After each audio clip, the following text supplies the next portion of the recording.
भाजपा के वयोवृद्ध नेता लालकृष्ण आडवाणी को 96 साल की उम्र में देश के सबसे बड़े नागरिक सम्मान भारत रत्न से सम्मानित किया जाएगा।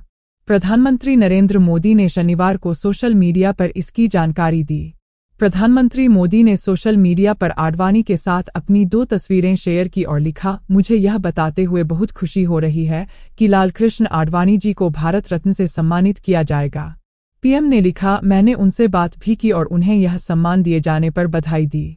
देश के विकास के लिए उनका योगदान कोई भूल नहीं सकता। उन्होंने जमीनी स्तर से काम शुरू किया था और वे देश के उप प्रधानमंत्री पद तक पहुंचे। पूर्व प्रधानमंत्री अटल बिहारी वाजपेयी के बाद आडवाणी भाजपा के दूसरे नेता और 50वें शख्स हैं जिन्हें भारत रत्न दिया जाएगा।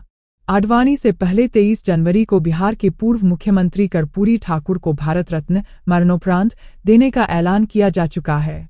केंद्र सरकार 1 साल में 3 लोगों को यह सम्मान दे सकती है। मोदी ने कहा, देश के विकास के लिए उनका योगदान कोई भूल नहीं सकता। पीएम ने लिखा, वे हमारे समय के सबसे सम्मानित स्टेट्समैन हैं। देश के विकास के लिए उनका योगदान कोई भूल नहीं सकता। उन्होंने जमीनी स्तर से काम शुरू किया था और वे देश के उप प्रधानमंत्री पद तक पहुंचे। वे देश के गृहमंत्री और सूचना प्रसारण मंत्री भी रहे। उनकी संसदीय कार्यशैली हमेशा अनुकरणीय रहेगी। सार्वजनिक जीवन में आडवाणी जी दशकों तक पारदर्शिता और अखंडता के प्रति अटूट प्रतिबद्ध रहे। उन्होंने राजनीतिक नैतिकता में एक अनुकरणीय मानक स्थापित किया है। उन्होंने राष्ट्रीय एकता और सांस्कृतिक पुनरुत्थान को आगे बढ़ाने की दिशा में अभूतपूर्व प्रयास किए हैं। उन्हें भारत रत्न से सम्मानित किया जाना मेरे लिए बहुत भावुक क्षण है। मैं इसे हमेशा अपना सौभाग्य मानूंगा कि मुझे उनके साथ बातचीत करने और उनसे सीखने के अनगिनत मौके मिले। 2015 में आडवाणी को पद्म विभूषण सम्मान मिला। 2015 में आडवाणी को देश के दूसरे सबसे नागरिक सम्मान पद्म विभूषण से सम्मानित किया गया था। इसी साल पूर्व प्रधानमंत्री अटल बिहारी वाजपेयी को भारत रत्न दिया गया था। तब के राष्ट्रपति प्रणब मुखर्जी खुद उनके घर गए थे और उन्हें यह सम्मान दिया।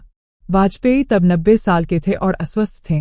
मुखर्जी ने प्रोटोकॉल से हटकर पूर्व प्रधानमंत्री के कृष्ण मेनन मार्ग स्थित निवास पर जाकर उन्हें भारत रत्न दिया। वाजपेयी के अलावा इसी साल महामना मदन मोहन मालवीय को मरणोपरांत यह सम्मान दिया गया था। 2019 में प्रणब मुखर्जी को भी भारत रत्न से सम्मानित किया।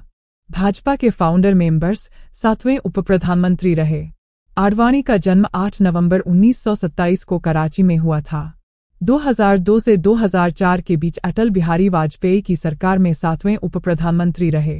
इससे पहले 1998 से 2004 के बीच एनडीए सरकार में गृहमंत्री रहे। वे भाजपा के फाउंडर मेंबर्स में शामिल हैं।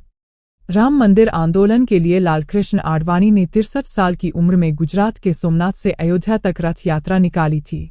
25 सितंबर 1990 से शुरू हुई इस यात्रा की कमान मौजूदा प्रधानमंत्री नरेंद्र मोदी के साथ भाजपा के दिवंगत नेता प्रमोद महाजन से संभाली थी। यह आडवाणी की रथ यात्रा का ही कमाल था कि 1984 में 2 सीट जीतने वाली भाजपा को 1991 में 120 सीटें मिली। इतना ही नहीं, आडवाणी ने पूरे देश में एक हिंदूवादी नेता के तौर पर पहचान बनाई। इसके अलावा मध्य प्रदेश, उत्तर प्रदेश, गुजरात, बिहार जैसे राज्यों में भाजपा को नई पहचान मिली। इस यात्रा के बाद आडवाणी पूरे देश में हिंदूवादी नेता के तौर पर स्थापित हुए थे, लेकिन वह अपनी यात्रा पूरी नहीं कर पाए थे।